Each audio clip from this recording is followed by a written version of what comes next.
Olá, amigos e irmãos, bem-vindos mais uma vez ao nosso bate-papo. Bom, hoje aqui é feriado, tá?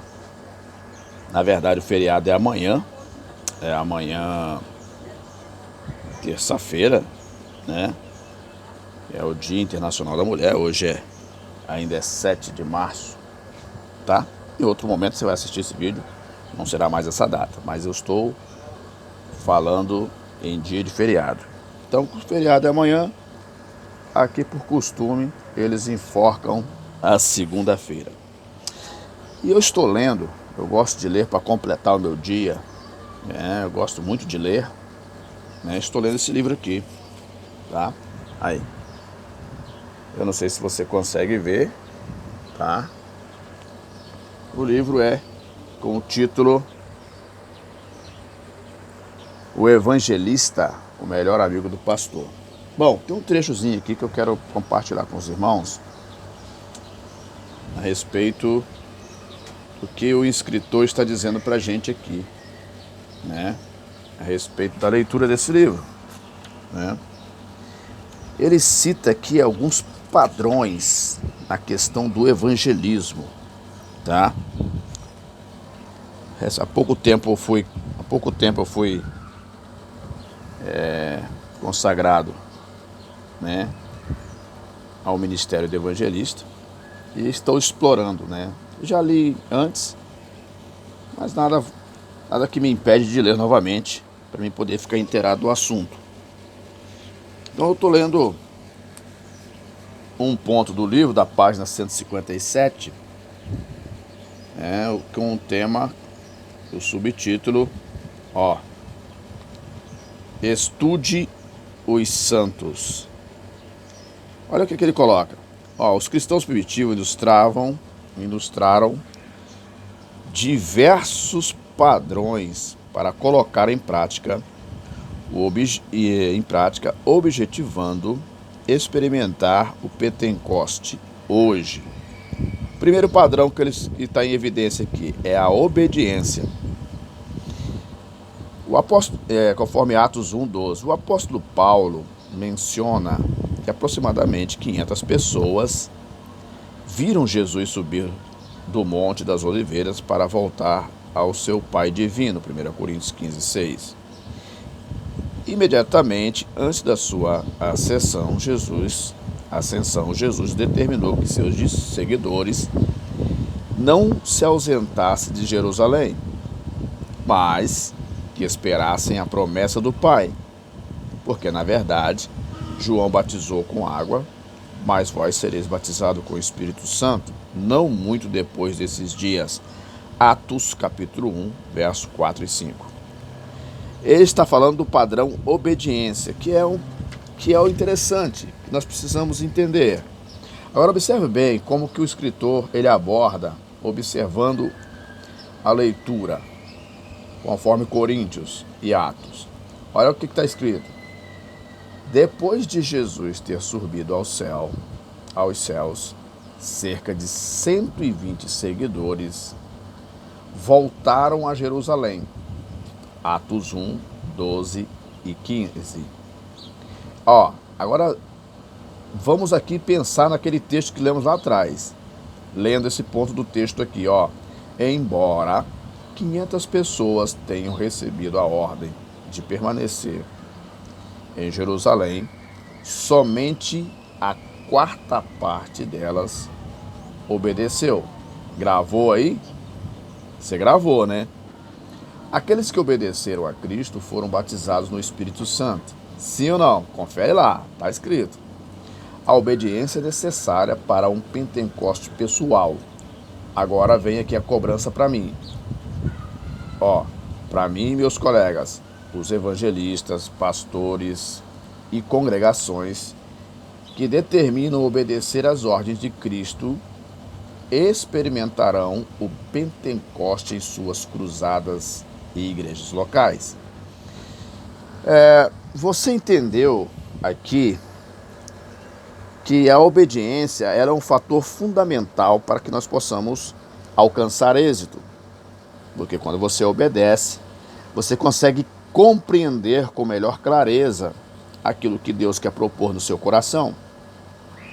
Quando nós ignoramos esses pontos, né, ignoramos esses parâmetros, esse padrão, nós quebramos uma ligação.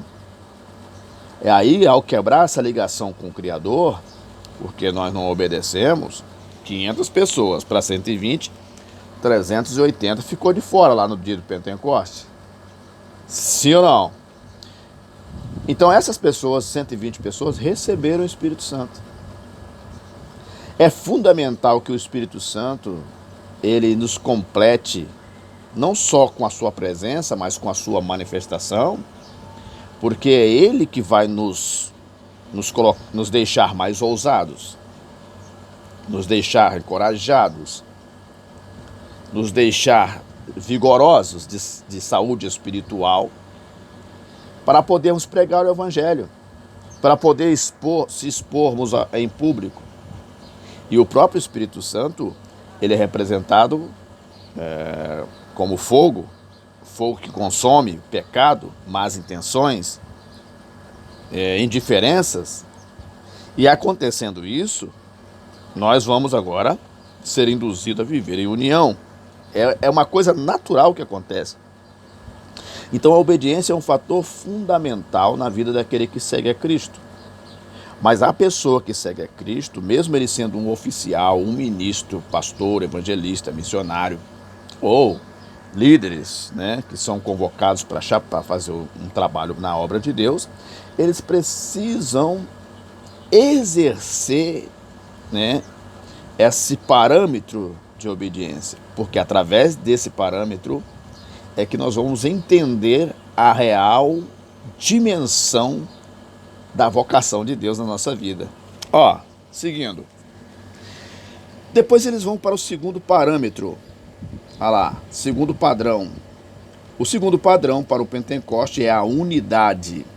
Ih, rapaz, meu papai eterno. Aí, conforme Atos 1:14. Assim que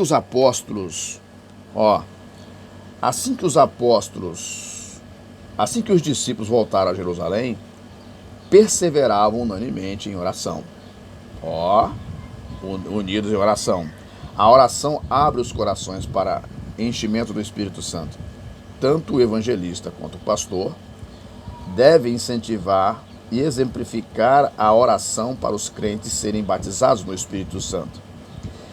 Esses ministros devem conclamar, né, oportunidades especiais de oração durante a cruzada, para que a promessa do Pentecoste se cumpra nos cultos noturnos, né? Isso é evidenciado sempre, meus queridos.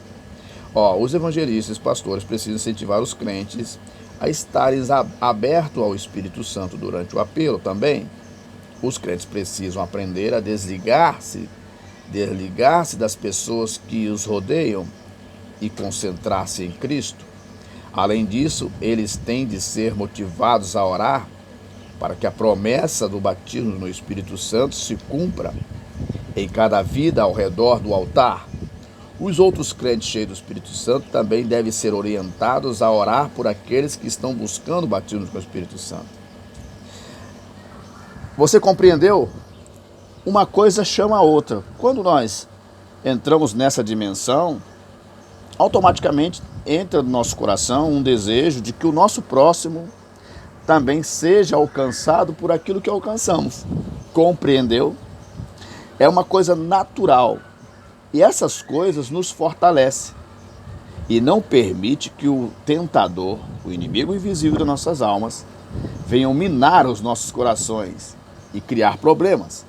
E assim nós vamos alcançando o maior número de almas possíveis para poder aceitar e ingressar no reino de Deus. Compreendeu? Bora! Vamos fechar no terceiro. Terceiro. O terceiro padrão para o Pentecoste é a unidade. Atos 1:14, 2:1. Os cristãos primitivos tinham uma uniformidade de propósito. A desunião dificulta o avivamento pentecostal. O evangelista deve estimular os crentes a se darem bem mutuamente com Deus e com Deus, a se darem bem e mutuamente com Deus. Cada crente tem de perdoar o outro para que o avivamento ocorra na igreja. Ademais, o evangelista deve exemplificar a unidade com o pastor perante toda a congregação. Está explicada a receita para o êxito na pregação do evangelho. Está explicado, o êxito para ganhar almas. Está explicado o êxito para viver em unidade. Então, a unidade, 3 fatores foram observados aqui: a obediência, a oração e a união.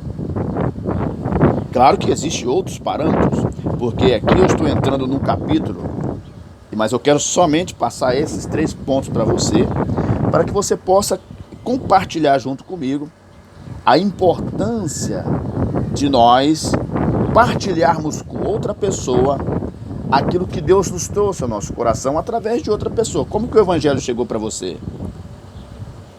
Como que o evangelho chegou na sua família? Como que vocês ficaram crentes?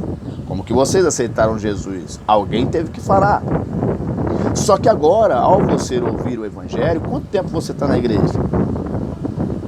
Quando você vai à igreja, quantas pessoas você chama para ir no culto? Ou na escola dominical?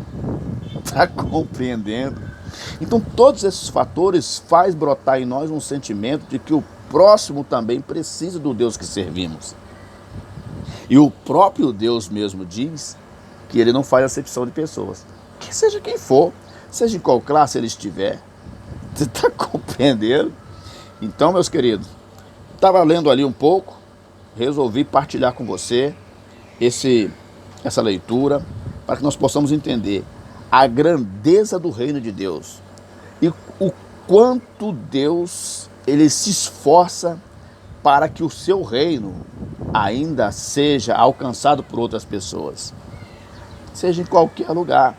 Aqui eu estou numa outra nação, costumes diferentes, pensamentos diferentes, de todas as formas, mas o reino de Deus também chegou aqui. Você compreendeu? Por que o reino de Deus chegou aqui?